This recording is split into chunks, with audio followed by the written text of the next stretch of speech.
जय हिंद। इस वीडियो में हम जानेंगे कि आखिर किसी भी व्यक्ति को नागरिकता किस किस तरीके से दिया जाता है, आखिर कितने टाइप से नागरिकता दिया जाता है, नागरिकता कौन देता है, किस मंत्रालय द्वारा नागरिकता दिया जाता है।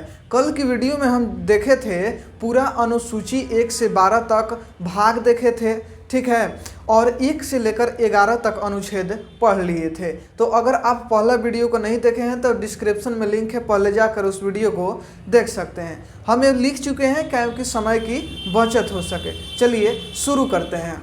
देखिए, नागरिकता अधिनियम, ये जो देखिए नागरिकता पढ़ना है वो भाग 2 में ही पढ़ना है, 5 से 11 के अंतर्गत पढ़ना है। और जो नागरिकता अधिनियम हुआ ये 1955 में, मतलब नागरिकता देने का जो कानून बना, कब बना? 1955 में। अब 55 में बना तो कहा गया कि किस व्यक्ति को नागरिकता दिया जाएगा, कैसे दिया जाएगा। तो उसमें कहा गया कि कोई भी व्यक्ति जो भारत में जिसका जन्म हुआ हो, ठीक है, जन्म के आधार पर नागरिकता 5 तरीके से दिया जाता है। पहला है यहाँ जन्म के आधार पर। उसमें कहा गया कि कोई भी ऐसा व्यक्ति जिसका जन्म कहाँ हुआ हो, भारत में हुआ हो, तो उस लड़के को, उस व्यक्ति को नागरिकता दे दी जाएगी। कहाँ का? भारत का, ठीक है। जिसका ज़्यादा मिसयूज होने लगा, जैसे कोई भी विदेशी व्यक्ति अगर इंडिया में आया है और उसके लड़के का जन्म, उसके बच्चे का जन्म इंडिया में हो गया तो भारत का नागरिकता लेने के लिए कल आ सकता है, ठीक है। इसलिए इस पे एक संशोधन हुआ, और संशोधन कब हुआ? 1986 में, जिसमें कहा गया कि अब किसी को भी नागरिकता नहीं दे दिया जाएगा जिसका जन्म इंडिया में हो गया। पता चल कि कोई टूरिस्ट घूमने आया है इंडिया, वहाँ पे उसका जन्म हो जाता है और बोले कि हम अब यहीं रह जाएंगे, तो उसको नागरिकता देने पड़ेगा। किस लिए? 1955 के तहत, ठीक है, किसी भी व्यक्ति को जिसका जन्म इंडिया में हो गया उसको नागरिकता मिल जाएगा। लेकिन 86 में कहा गया कि नहीं, कम से कम जिस बच्चे का जन्म हुआ है उसका या तो माता या पिता दोनों में से कोई एक इंडियन होना चाहिए। समझ में आ गया? पहले था कि किसी भी लड़का का जन्म अगर इंडिया में होता है तो इंडियन हो गया, लेकिन उसके बाद और संशोधन हुआ 86 में, और उसमें कहा गया कि उस व्यक्ति का, उस बच्चे का या तो माता या फिर पिता दोनों में से कोई एक कहाँ का होना चाहिए? इंडिया का होना चाहिए, तभी उसको नागरिकता इंडिया का मिलेगा। ये समझ गए होंगे कि जन्म के आधार पर, मतलब बाई बर्थ कैसे दिया जाता है। उसके बाद आता है वंश के आधार पर, मतलब बाय डिसेंट। वंश के आधार पर उस व्यक्ति को नागरिकता दिया जाएगा जिसका पिता इंडियन हो। मतलब अगर किसी लड़के का पिता इंडिया का हो, चाहे उसकी मम्मी कहीं विदेश की ही काहे नहीं हो, तो उस लड़के को क्या दिया जाएगा? भारत की नागरिकता दे दिया जाएगा।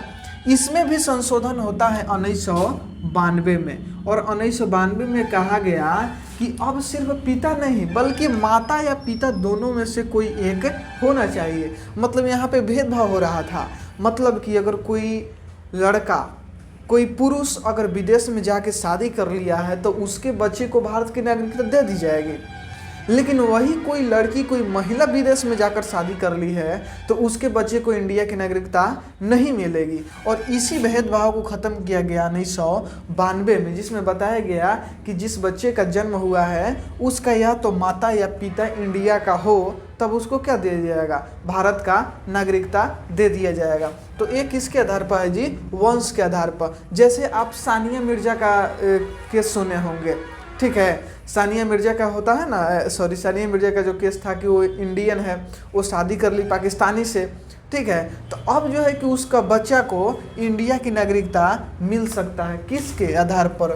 वंश के आधार पर। तो समझ में आ गया, जन्म के आधार पर पहले था किसी को, किसी भी व्यक्ति को जिसका जन्म इंडिया में हुआ उसको दे दिया गया। उसके बाद संशोधन हुआ कि 1986 में कि नहीं, जिस बच्चे का जन्म हुआ है उसके या तो माता या पिता इंडियन होना चाहिए। वंश के आधार पर कहा गया कि अगर किसी व्यक्ति, किसी बच्चे का जन्म हुआ है तो उसके अगर पिता इंडियन है तभी उसको इंडिया का नागरिकता दिया जाएगा, लेकिन बाद में बोला गया कि नहीं, माता या पिता दोनों में से कोई भी एक हो तो नागरिकता दे दिया जाएगा, ठीक है। अगला आता है पंजीकरण, बाई रजिस्ट्रेशन, ठीक है। मतलब रजिस्ट्रेशन के द्वारा नागरिकता आपको कैसे मिलेगा? ये 2 तरीका हो गया, और तीसरा तरीका है नागरिकता लेने का।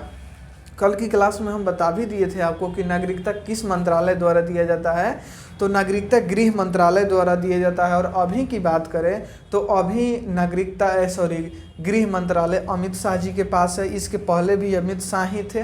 ठीक है, तो रजिस्ट्रेशन के थ्रू नागरिकता दिया जाएगा। कोई भी व्यक्ति इंडिया में 7 साल रह गया है, 7 साल से अधिक ही, और वो इंडियन लड़की से ही विवाह कर चुका है, उसके बाद उस व्यक्ति को रजिस्ट्रेशन के थ्रू नागरिकता दे दिया जाएगा। समझ गए होंगे कि यदि कोई व्यक्ति इंडिया में 7 साल से अधिक से रह रहा है और साथ ही वह इंडियन लड़की से ही विवाह कर लिया है, तब उसे क्या कर दिया जाएगा, नागरिकता दे दिया जाएगा। उसी प्रकार कोई लड़की के साथ भी है कि वह कोई विदेशी लड़की है, अगर वह इंडिया की नागरिकता लेना चाहती है, किस टाइप से, रजिस्ट्रेशन के थ्रू। तो रजिस्ट्रेशन के थ्रू उसे लेने के लिए कम से कम 7 साल भारत में रहना पड़ेगा। ठीक है, उसके बाद में यहाँ किसी इंडियन लड़के से विवाह करना पड़ेगा, उसके बाद रजिस्ट्रेशन के थ्रू उसे नागरिकता दे दिया जाएगा। अगला आता है देशीकरण, बाई नेचुरलाइजेशन। ठीक है, देशीकरण के आधार पर इसमें कहा गया कि अगर कोई भी व्यक्ति जिसे कला का ज्ञान या फिर विज्ञान का ज्ञान या फिर साहित्य, इस तीनों में से किसी भी चीज़ का नॉलेज रहता है, ठीक है, उसके साथ ही वह किसी भारतीय भाषा को जानता है, जैसे हिंदी या संस्कृत किसी भी भारतीय भाषा को जानता हो, इसके साथ ही वह 10 साल कम से कम इंडिया में रहा हो, तभी उसको क्या किया जाएगा, देशीकरण के थ्रू नागरिकता दे दिया जाएगा। ठीक है, मतलब कला का ज्ञान हो, मतलब कला के क्षेत्र में कोई बड़ा काम किया हो। ऐसे नहीं कि हारमोनियम बजाता हो तो उसको नागरिकता दे दिया जाएगा, नहीं। कला हारमोनियम बजाना भी है, पेंटिंग करना भी कला है, लेकिन क्या बोला है जी, इस तीनों में से कोई बड़ा ज्ञान हो, आप देश के लिए कुछ किए हो, ठीक है, उसके साथ ही भारतीय भाषा के ज्ञाता हो और 10 साल कम से कम इंडिया में रहे हो, तभी आपको बाई देशीकरण के द्वारा नागरिकता दिया जाएगा। अगला आता है अर्जित भूमि। मतलब एग्जाम्पल समझिए कि अगर इंडिया किसी देश के ऊपर हमला करता है, कब्जा करता है, और उस कब्जा करने के बाद जो ज़मीन इंडिया के हिस्से में आता है और वहाँ के जो लोग होंगे तो उनको नागरिकता आराम से दे दिया जाएगा। एग्जाम्पल में है कि 16 मई 1975 को सिक्किम को भारत में लाया गया, तो उसको बिना किसी जन्म के आधार, वंश के आधार पर कुछ नहीं, बल्कि ऐसे ही नागरिकता दे दिया गया जैसे हम लोग को नागरिकता मिला है ना, 26 जनवरी 1950 से जो लोग हैं उनको नागरिकता मिल गया है। तो ये है नागरिकता अधिनियम से संबंधित सारे क्वेश्चन आंसर इसमें हो सकते हैं। और चलिए अब शुरू करते हैं मूल अधिकार, जो कि भाग 3 है। ठीक है, भाग 3 का नाम है मूल अधिकार, और इसमें 12 से लेकर 35 तक पढ़ना है। ठीक है, भाग 3 का नाम क्या है, मूल अधिकार, और पढ़ना कितना अनुच्छेद है, ठीक है, 12 से लेकर 35 तक। देखिए, जो मूल अधिकार है वो यूएसए के संविधान से लिया गया है। मौलिक अधिकार या मूल अधिकार कहाँ से लिया गया है, अमेरिका से लिया गया है, यूएसए से लिया गया है। यह हमारा नैसर्गिक अधिकार होता है, मतलब मूल अधिकार हमको जन्म से ही मिल जाता है। जिस दिन जन्म लिए उस दिन से कुछ अधिकार है जो हमको प्राप्त हो जाता है। तो यही होता है कि मूल अधिकार क्या होता है, नैसर्गिक अधिकार होता है।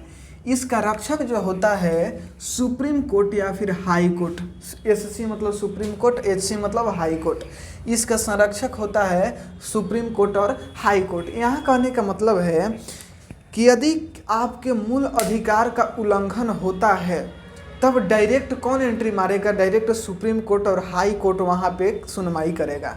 जैसे किसी भी छोटे केस के लिए डायरेक्ट सुप्रीम कोर्ट या हाई कोर्ट नहीं होता है, पहले डिस्ट्रिक्ट कोर्ट से शुरुआत होता है। ठीक है, जैसे आपको कोई 2-4 झप्पर मार दिया है, आपको कोई धमकी दे दिया है, तो आप डायरेक्ट सुप्रीम कोर्ट और हाई कोर्ट नहीं जा सकते हैं, आप निचली अदालत से होते हुए जाएंगे। लेकिन वही आपके मूल अधिकार का उल्लंघन हो रहा है तो डायरेक्ट आप कहाँ जा सकते हैं, सुप्रीम कोर्ट और हाई कोर्ट में जा सकते हैं। पहले मूल अधिकार की संख्या जो थी वो 7 थी, लेकिन वर्तमान में 6 है। संपत्ति का अधिकार था पहले मूल अधिकार, मतलब आपका कुछ संपत्ति है तो आपसे कोई नहीं छीन सकता। लेकिन आज जो है कि आपका संपत्ति है और सरकार को उसकी ज़रूरत पड़े तो सरकार आपसे ले सकती है, बशर्ते उसके बदले आपको मुआवजा दिया जाएगा, लेकिन वो ले सकती है। जैसे खासकर आप देखते होंगे कि कहीं पे हाईवे बन रहा है, रेलवे ट्रैक का निर्माण हो रहा है, तो वहाँ पे कुछ लोगों का ज़मीन पड़ जाता है, ठीक है। तो बहुत लोग होते हैं कि उनके पास कुछ ज़्यादा ज़मीन होता नहीं है, एक वही ज़मीन होता है, बोलते हैं कि हमारी इकलौता ज़मीन है, दादा परदादा का ज़मीन है, हम नहीं देंगे। तो पहले ये नियम था कि नहीं दीजिए, आपका अधिकार है, लेकिन अब हो गया है कि नहीं, आपको देना पड़ेगा, चाहे इकलौता ज़मीन हो, दुलौता हो, आपको उसके बदले पैसा मिलेगा, लेकिन ज़मीन आपको देना ही पड़े। तो इसीलिए संपत्ति के अधिकार को अब ख़त्म कर दिया गया है, ठीक है। तो मूल अधिकार कितने हैं? अभी 6 हैं। इस पे प्रतिबंध लगा सकता है कौन? संसद। मतलब कुछ समय के लिए रुका सकता है संसद और निलंबित कर सकता है राष्ट्रपति। मतलब कि इसके अलावा किसी दूसरे के पास पावर है नहीं। आपके मूल अधिकार को डायरेक्ट राष्ट्रपति ही निलंबित कर सकते हैं, ऐसे करेंगे नहीं, लेकिन पावर सिर्फ इन्हीं को है। अब यहाँ 12 से 35 पढ़ना है, तो देखिए 12 में, आर्टिकल 12 में है, परिभाषा।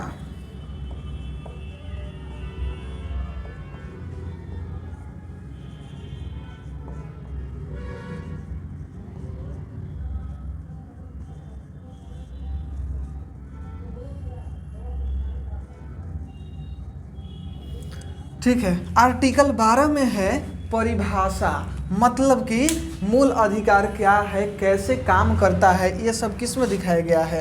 आर्टिकल 12 में। ठीक है, आर्टिकल 12 किससे संबंधित है? तो मूल अधिकार के परिभाषा से संबंधित है आर्टिकल 12। आर्टिकल 13 में आता है अल्पीकरण। आर्टिकल 13 में है अल्पीकरण, और अल्पीकरण का मतलब क्या होता है? तो अल्पीकरण का मतलब होता है कि संसद या कोई भी व्यक्ति, कोई भी अधिकारी कोई ऐसा कानून नहीं बनाए जिससे जनता का नुकसान हो। ठीक है, अल्पीकरण का यही मतलब होता है कि ऐसा संसद कानून कभी नहीं बनाए जो जनता के हित में न हो, हमेशा जनता के हित में ही कानून बनना चाहिए। उसके बाद में आता है 14 में विधि के समक्ष समानता।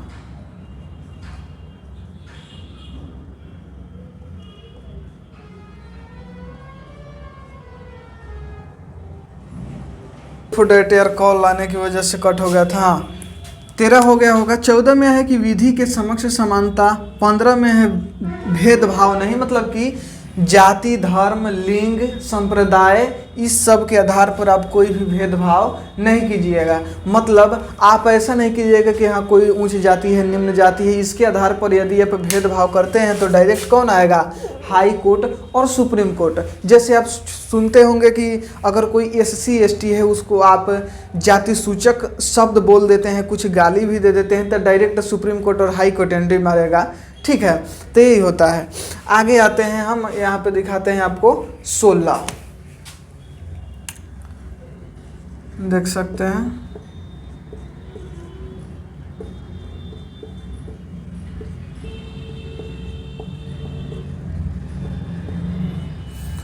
लोक निर्वाचन का अधिकार।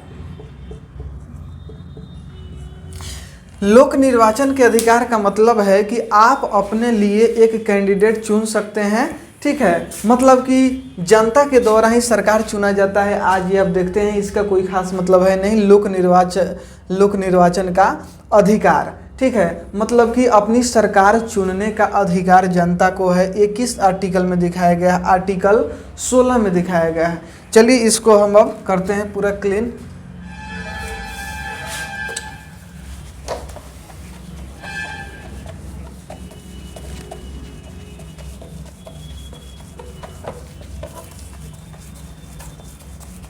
चलिए अब आता है आर्टिकल 17। आर्टिकल 17 है अनटचेबिलिटी से, जैसे अस्पृश्यता, मतलब कि जाति, धर्म, लिंग, संप्रदाय के आधार पर कोई भेदभाव नहीं। ये पहले भी आपको समझाया जा चुका है, इसलिए इसमें कोई दिक्कत है नहीं।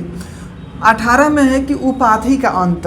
ठीक है, मतलब जितने सारे पहले उपाधि किसी को दिए जाते थे, अब सभी उपाधियों का क्या कर दिया गया है? अंत किया गया है। तो संविधान के अनुच्छेद 18 में क्या है? 18 में है उपाधि का अंत। 19 को कहा जाता है संविधान का रीढ़, और ये सबसे ज़्यादा इम्पोर्टेंट है। ठीक है, ये स्टार लगा है कि संविधान का रीढ़ किसे कहा जाता है? आर्टिकल 19 को, अनुच्छेद 19 को संविधान का रीढ़ कहा जाता है। और रीढ़ क्यों कहा जाता है समझिए जरा, ठीक है। 19 के 1 में है अभिव्यक्ति, मीडिया और पुतला फूंकने की स्वतंत्रता। मतलब कि अभिव्यक्ति का स्वतंत्रता मतलब अपना प्रचार प्रसार करने की स्वतंत्रता। मतलब हम अपने बारे में कहीं भी कभी भी बता सकते हैं किसी को, इस पे किसी का कॉपीराइट, किसी का अधिकार नहीं है। लेकिन यहाँ भी एक नियम होता है कि आप अपने बारे में बताइए, लेकिन आप दूसरे का विरोध मत कीजिए, ठीक है। जैसे कि आप देखते होंगे कि कोई टीचर ही है, एग्जाम्पल टीचर का ही लेते हैं कि कोई टीचर है कि अपना कहीं भी बैनर पोस्टर लगाता है, ठीक है, उसका कोई विरोध नहीं होता है। लेकिन देखिए जैसे ही किसी का पोस्टर वो फाड़ेगा, ठीक है, या फिर किसी दूसरे के बारे में गलत बोलेगा तो वो एक गलत है, उस पर कानूनी कार्रवाई होगा। कहने का मतलब है कि आप अपना प्रचार प्रसार कीजिए, लेकिन आप दूसरे का विरोध मत कीजिए। इसका दूसरा एग्जाम्पल एक और है कि आप देखते हुइएगा कि लोग अपने जाति धर्म का प्रचार प्रसार करते हैं। एग्जाम्पल में कोई अगर अहिरान के गाना बना रहा है तो देखते हुए उस पर कोई कानूनी कार्रवाई नहीं होता। क्यों? क्योंकि वो अपना प्रचार कर रहा है। लेकिन अगर वही उसी गाने में किसी दूसरे धर्म जाति का विरोध करेगा तब उसके ऊपर कार्रवाई होना तय है। मतलब आप अपना बड़ाई कीजिए लेकिन दूसरे का बुराई नहीं कीजिए। उसके बाद है कि मीडिया की स्वतंत्रता।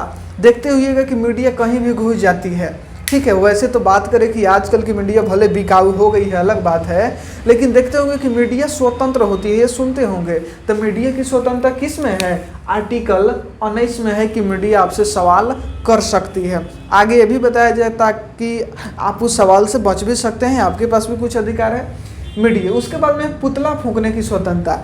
जैसे देखते होंगे कि बार बार किसी नेता की पुतला फूंका जाता है, ठीक है। अगर वो जनता के हित के लिए काम नहीं करता है तो लोग उसका पुतला दहन करते हैं, लेकिन उनके ऊपर कुछ नहीं होता है। रीज़न क्या है? क्योंकि वो 19 का ही छूट है। आर्टिकल 19 के 1 में बताया गया है कि पुतला फूंक सकते हैं, मीडिया की स्वतंत्रता है और अभिव्यक्ति मतलब अपने बारे में बता सकते हैं।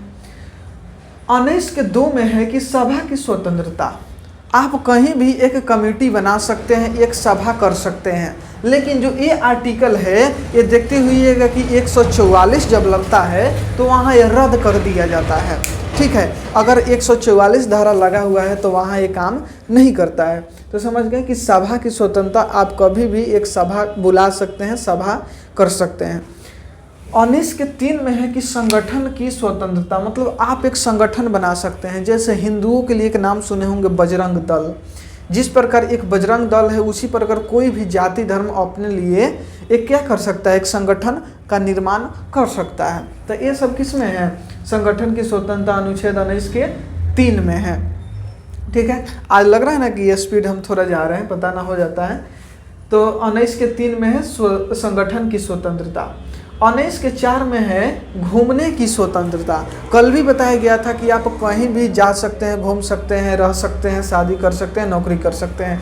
अब घूमने की स्वतंत्रता का मतलब ही नहीं है आपकी घूमते घूमते किसी के बेडरूम में चल जाइए तो आपको कुछ कहेगा तो कहिएगा कि हमरा अधिकार दे लेना हो, सरकार हमरा के 19 नंबर अधिकार दिया है आर्टिकल 19 में, तो मार के दिन खराब कर देगा आपका।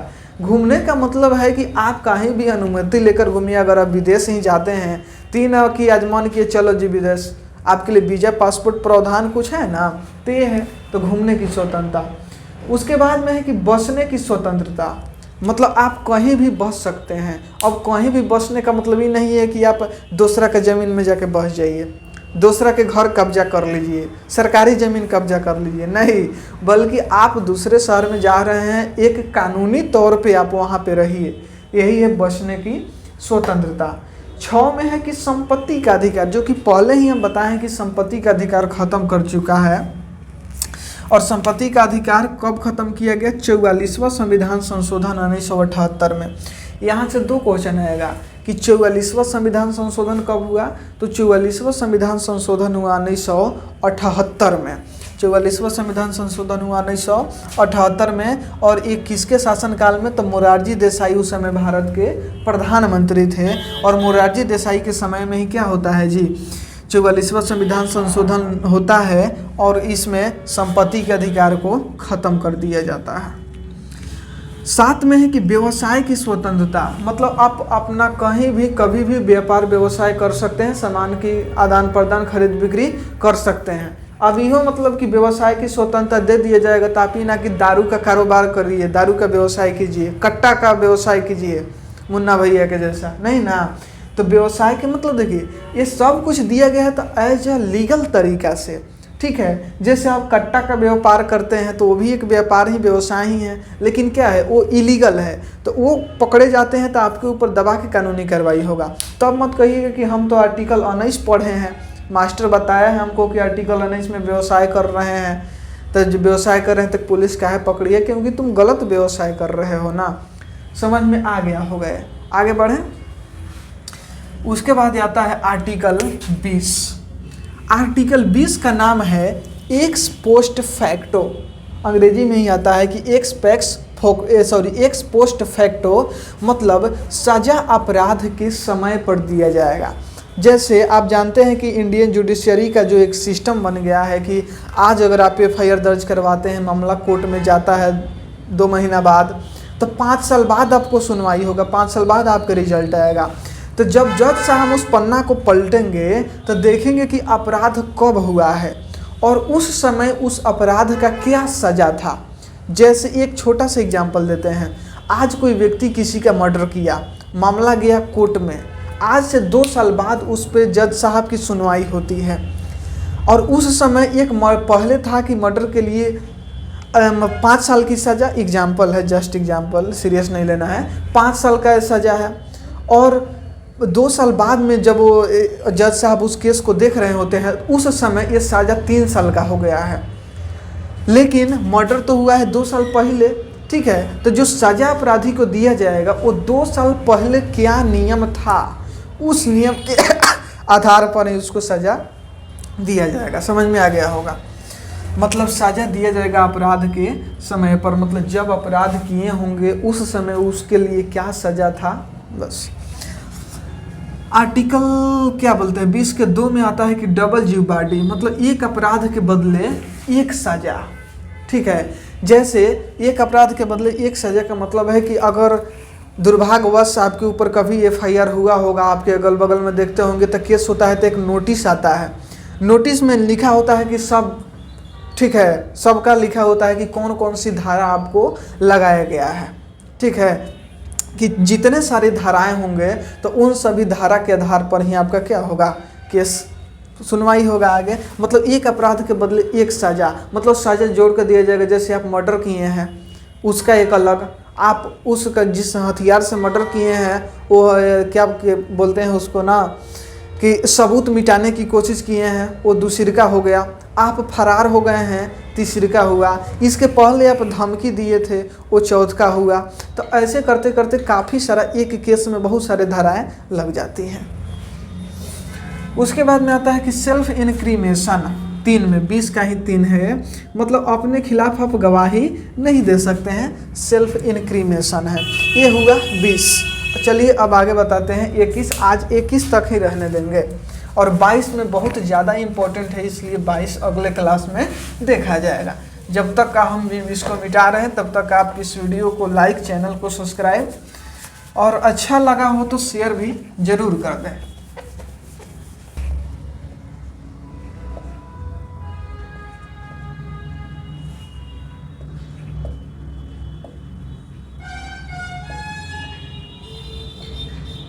आर्टिकल 21 प्राण एवं दैहिक स्वतंत्रता, ठीक है, मतलब आपको जीने का अधिकार है। संविधान आपको एक कह रहा है कि आपको जीने का अधिकार है, आपको मरने का अधिकार नहीं है। इसीलिए आप देखते हैं कि कोई भी व्यक्ति अगर सुसाइड करना चाहता है और वो सुसाइड कर लिया तो गया, ठीक है, कोई बात नहीं, लेकिन जब वह बच जाता है तो उसके ऊपर कानूनी कार्रवाई होगा, उसको जेल भी होती है अगर व्यक्ति कोई ऐसे सुसाइड करने की कोशिश करता है तो, ठीक है। आप देखते होंगे कि पुलिस हेलमेट के लिए बोलती है, क्यों? क्योंकि आप हेलमेट नहीं पहनिएगा तो आप मर सकते हैं, लेकिन संविधान कह रहा है आपको जीना है। आप कह रहे हैं कि हम हेलमेट नहीं पहनेंगे, हम मरेंगे, तो कानूनी कार्रवाई होगा कि नहीं? बिल्कुल होगा, ठीक है। तो यही है कि आर्टिकल 21 में प्राण एवं दैहिक स्वतंत्रता, और इसमें दैहिक स्वतंत्रता में आ जाएगा आपका प्राइवेसी। प्राइवेसी समझते हैं ना, जैसे कुछ समय पहले बोला है कि मीडिया आपसे सवाल कर सकती है आर्टिकल 19 के तहत, लेकिन आप मीडिया की उसी सवाल का जवाब दे सकते हैं जिसमें आपकी कोई प्राइवेसी का खतरा नहीं हो। मतलब आप पे बोल सकते हैं कि जैसे आपकी प्राइवेसी का कोई डर है, खतरा है, तो आप मीडिया के उस सवाल का जवाब नहीं दे सकते हैं। मतलब ये प्राइवेसी की चर्चा किया गया है, ठीक है, समझ रहे हैं ना। तो आर्टिकल 21 है प्राण एवं दैहिक स्वतंत्रता। आज के लिए इतना ही, फिर मिलते हैं नेक्स्ट वीडियो में अगले शाम 6 बजे। तब तक के लिए जय हिंद। इस वीडियो को लाइक और चैनल को सब्सक्राइब शेयर जरूर करें और एक प्यारा सा कमेंट भी जरूर करें। ये क्लासेज रेगुलर बेसिस पे चल रही है।